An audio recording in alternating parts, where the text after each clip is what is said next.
Thank you, Mr. Speaker. Since the formation of the Alberta Energy Regulator and the retirement of the ERCB, junior producers have faced unreasonable expectations with regards to the regulation of the licensee liability rating program. The ERCB did not enforce these regulations, but now the Energy Regulator is slamming the current owners of these wells.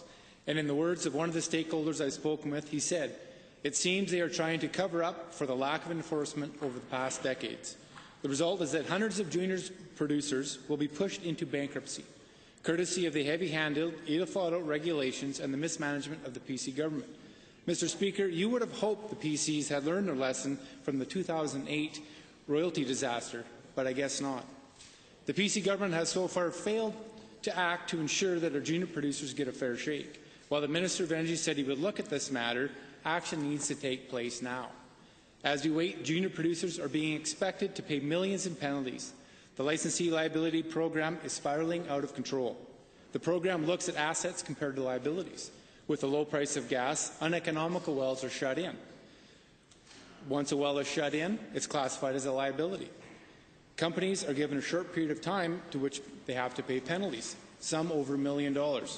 If the company is unable to pay, they become classified as non-compliant, and as such, are unable to raise any capital because wells are shut in.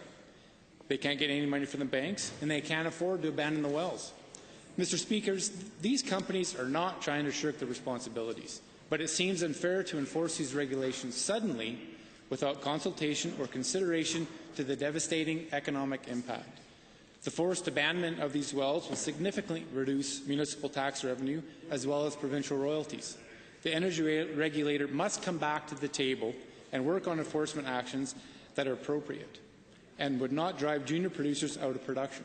Mr. Speaker, the stakes are too high for the Minister to sit by and watch our juniors forced out of business.